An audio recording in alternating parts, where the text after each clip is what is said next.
Now we're going to talk about expressions and operators in JavaScript. I have created this file. It's called operators.js, and in here we're going to discuss everything. I'd like us to start with the expressions. So an expression, I'll just write it down here. An expression in JavaScript is basically any valid unit of code that resolves to a value. Ideally, it returns a value. Now, to understand this further, actually, I'm going to just write it down in case you're taking some notes. We're just going to say here an expression is any valid any valid unit of code that resolves to a value. Any unit of code that resolves to a value. When you talk about expressions, there's three types of expressions that I'd like us to focus on, and I'm going to make this I'm going to make this a multi-line comment, and that should go there like that.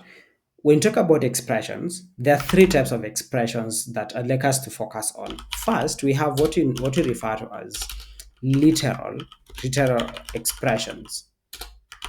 And literal expressions are the basic expressions when you refer to a number. For example, a number like 23, a string like, let's say, a string like hi, the likes. That is what we refer to as literal expressions.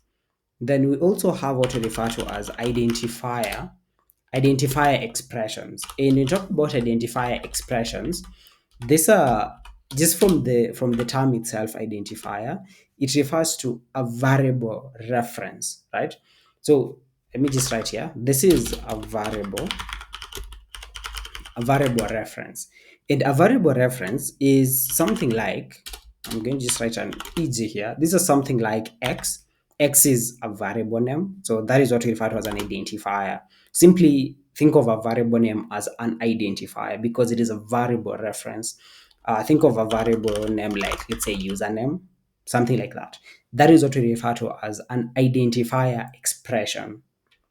Apart from an identifier expression, there is also what we refer to as a compound expression. Now, a compound expression is basically a culmination of a literal expression and an identifier expression.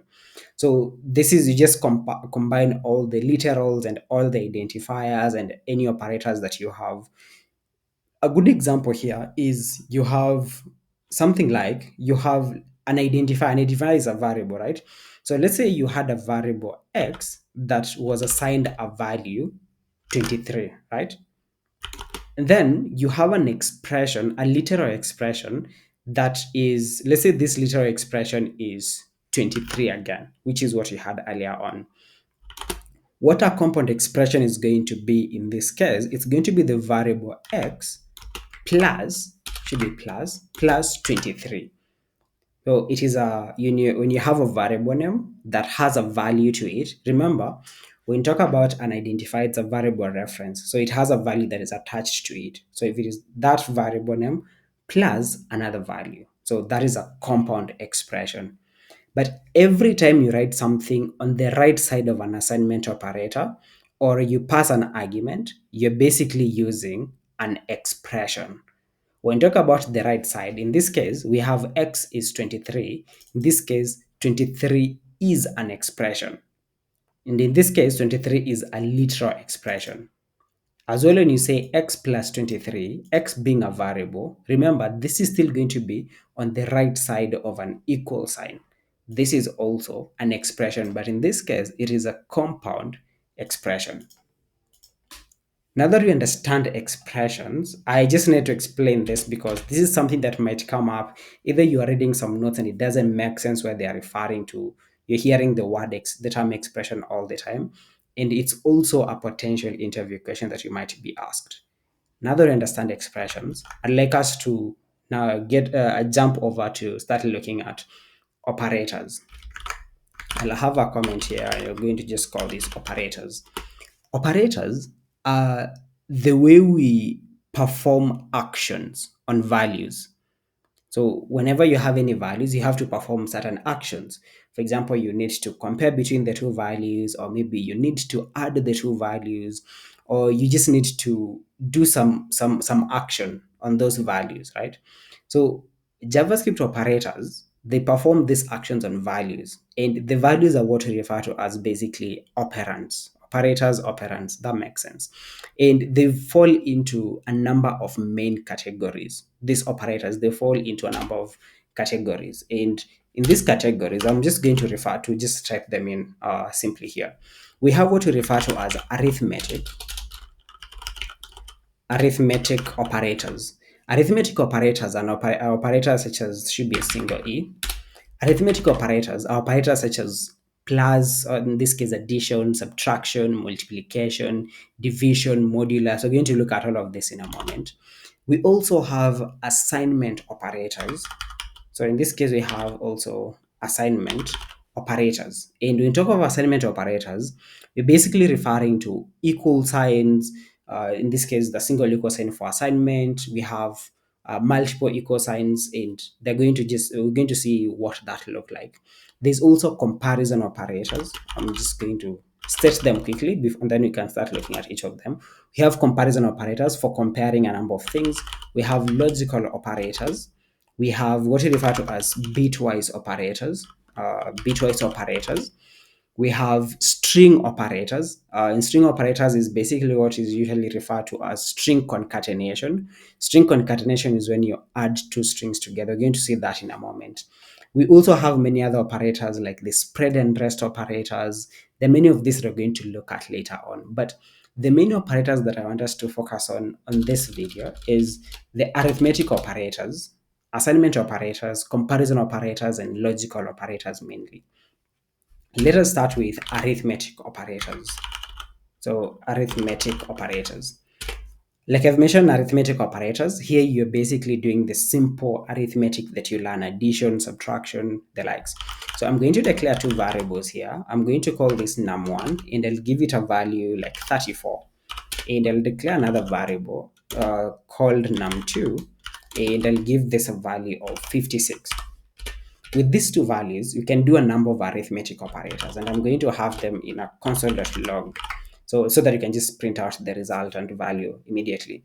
So you can do addition, right? Addition will just say num1 plus num2, right? Remember that you can basically add the values directly, 34 plus 56, but because you've already seen how you can basically use a variable reference, in this case an identifier, then you can just use the identifier, in this case the variable reference, directly in here.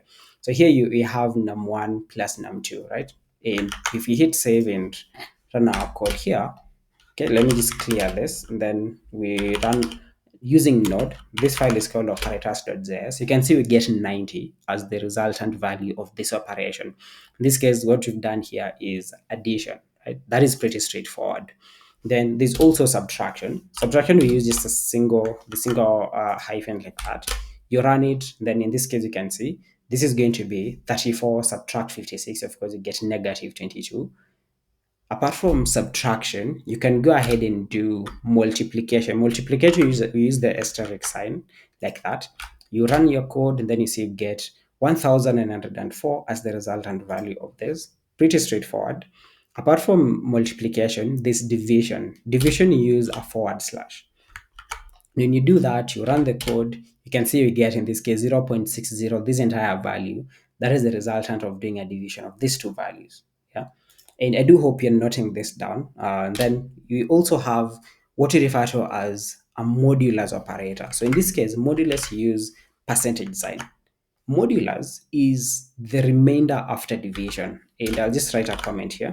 I'll just say modulus is the remainder after division. So whenever you're dividing two numbers, then the remainder that comes after that is the modulus operator. In this case, when you say num1 modulus num2, we basically want to find the remainder, the resultant value after you have the remainder, that is after you have done this division.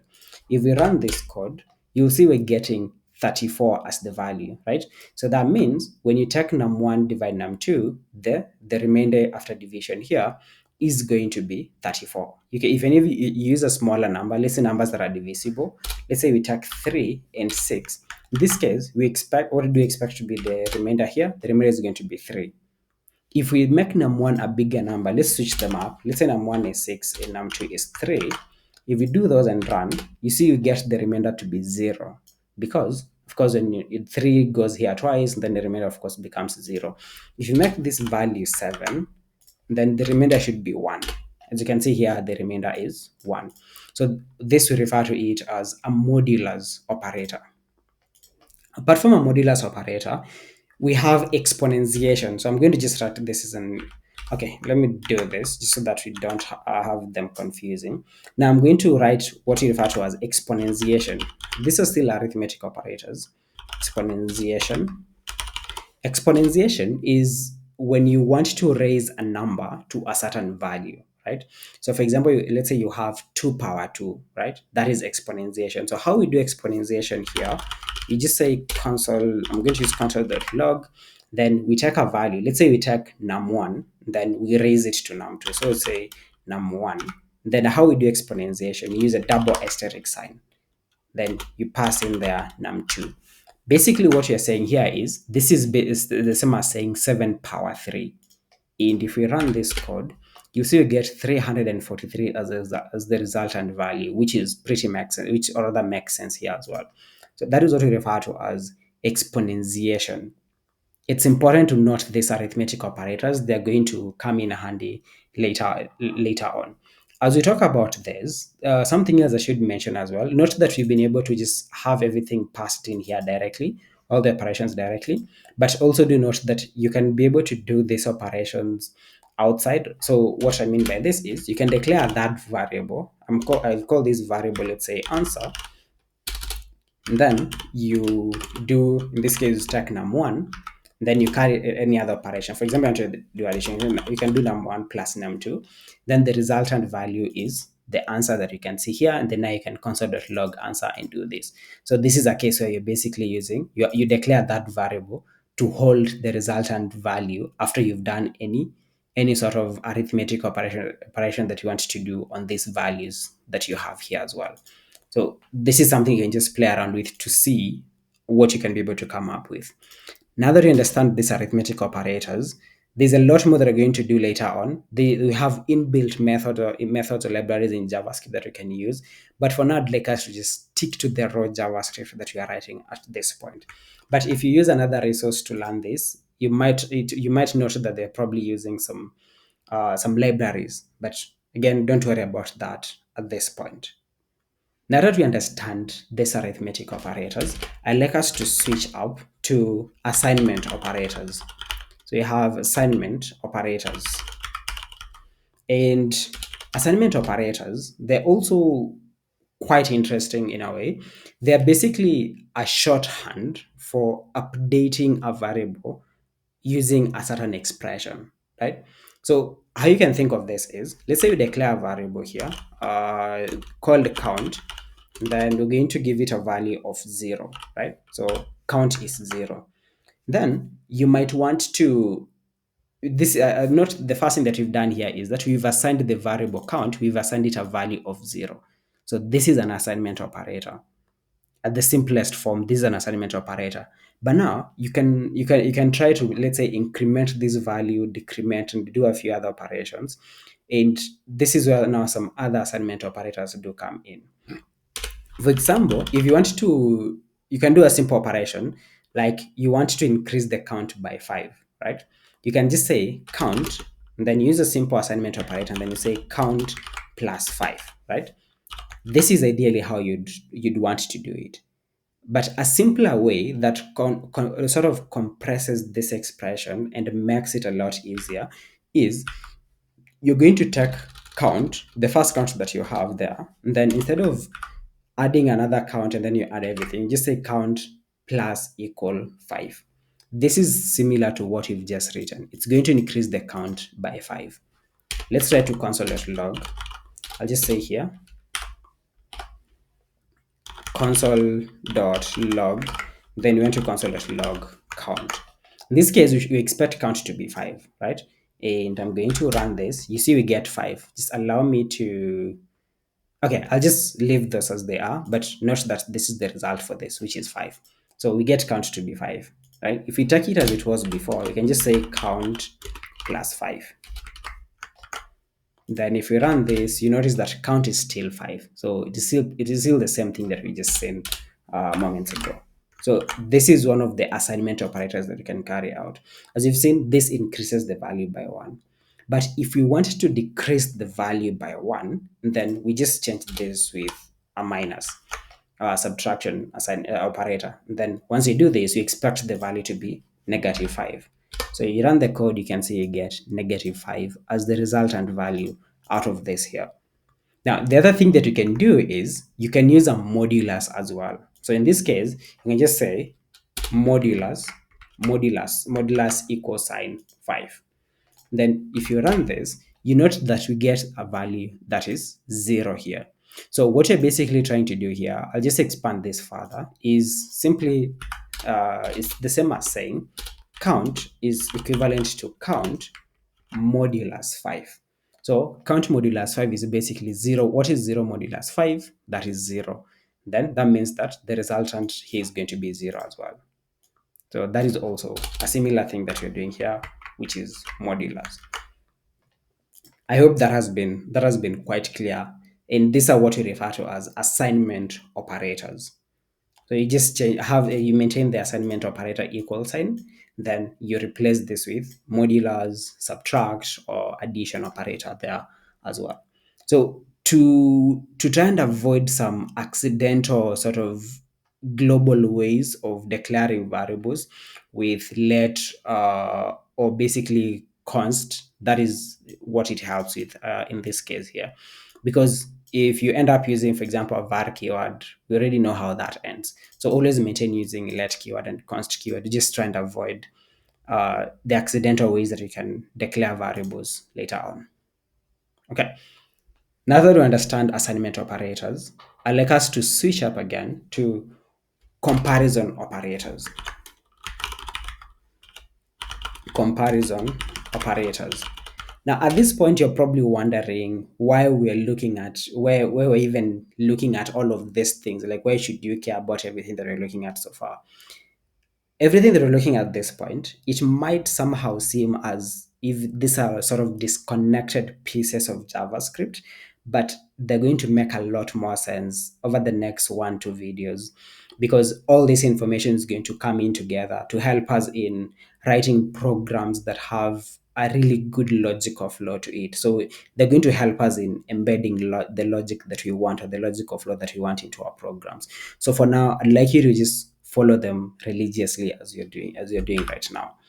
Let's talk about comparison operators. So comparison operators, we basically use them to test relationships.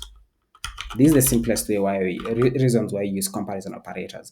We test relationship between two different values that are different aspects that we are basically comparing. And in this case, I'm going to just use a console.log to show that sort of comparison. So we've seen when you use double equal sign, like you mentioned, this is for comparing, right? So we're going to compare 5, which is of type number, and 5, which is of type string. When we compare these two values, we expect it to basically give us a true value, because a resultant value here is true because it's only comparing the values. It's not comparing the data types. It does not consider that these two values are basically of different types, right? And in this case, we introduced what we called strict equality.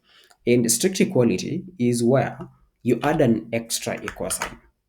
And what this is going to do now, this is going to strictly compare the value themselves and also the type of those values, which will mean that in the second expression there, we get false as the result here, because 5, of course, is not equivalent to this one, because as in terms of the data types.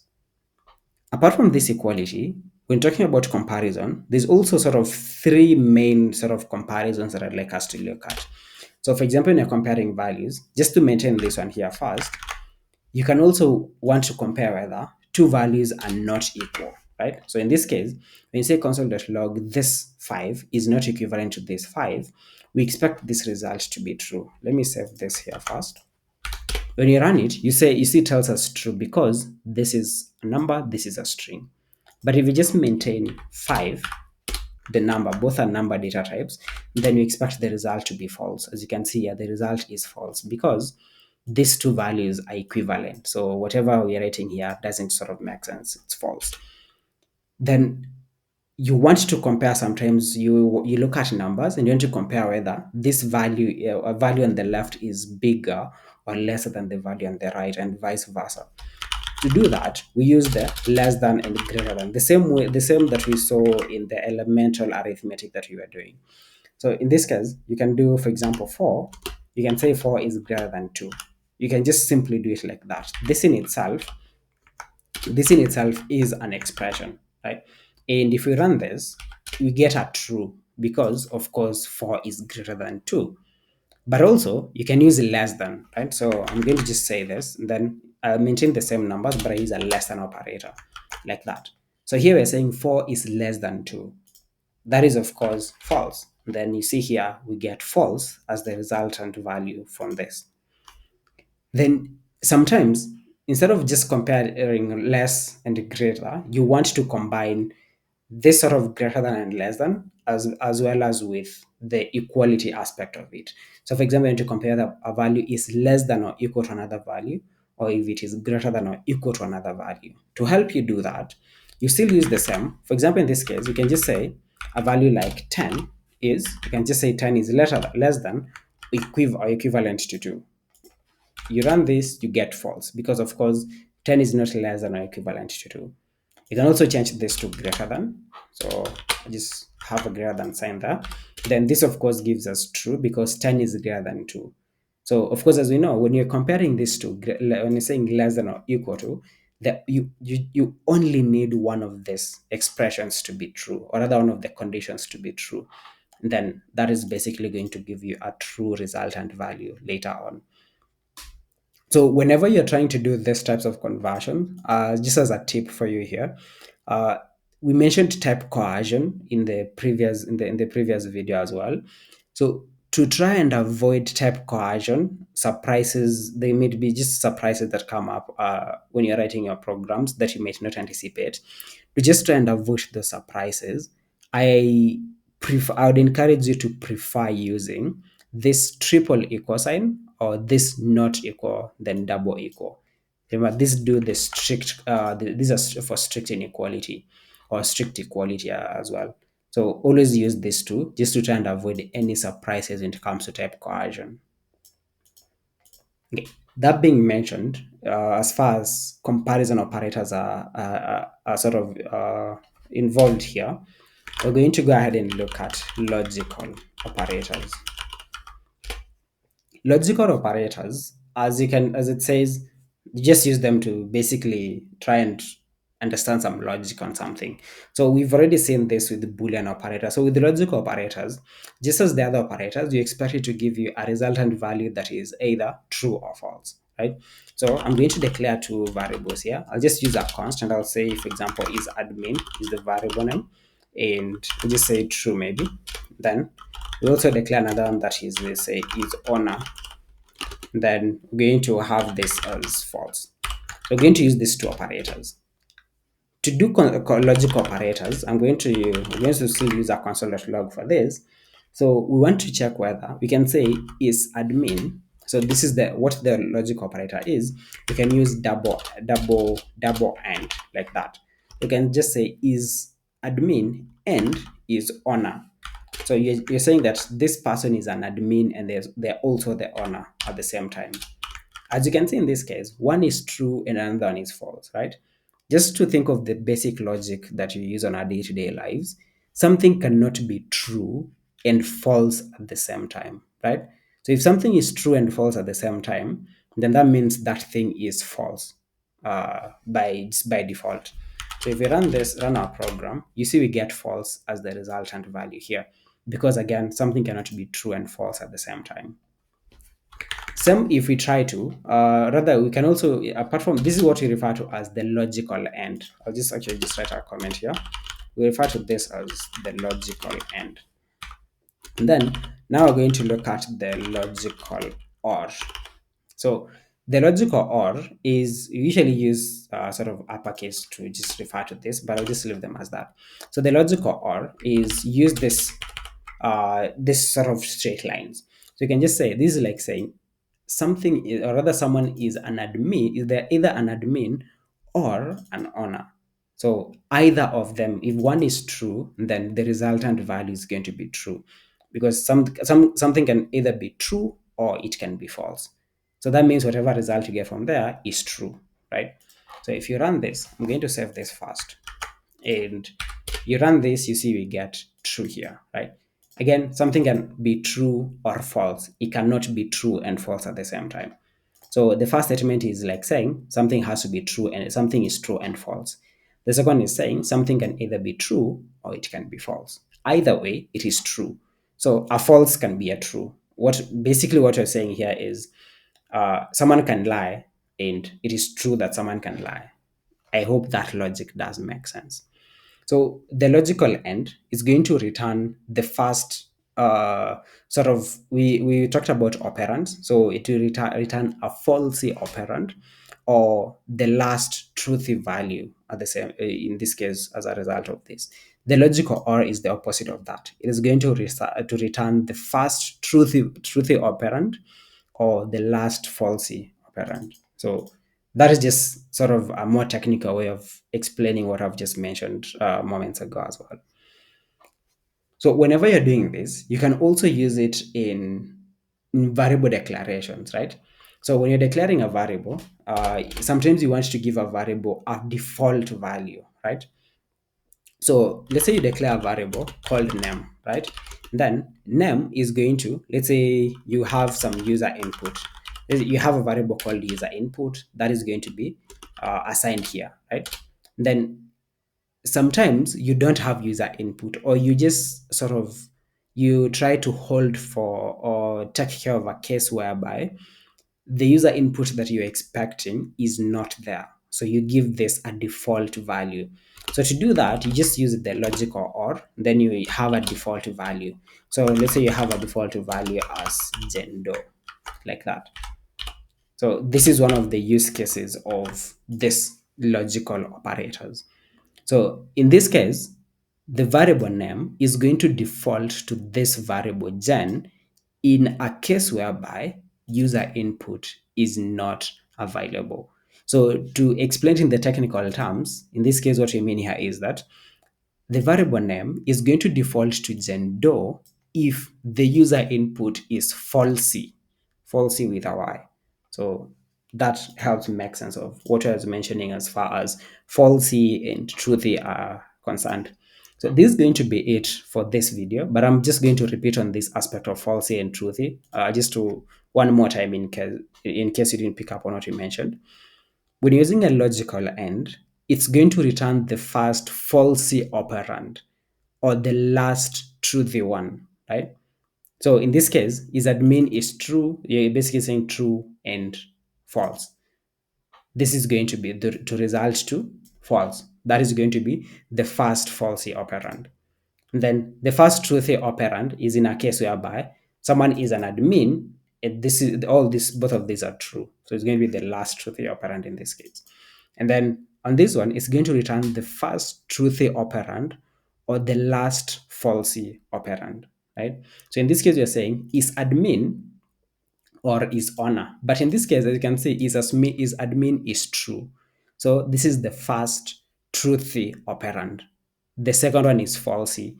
So if the falsy was, in this case, the first one was false, and this was false as well. So then it's going to say false or false. So it's going to pick the last falsy operand. Okay. That being said, all this that we've looked at so far is going to make more sense when we start looking at the next topic as well. We're going to look at the way now everything comes together to start sort of driving the logic of our applications. Thank you, and I'll see you in the next one.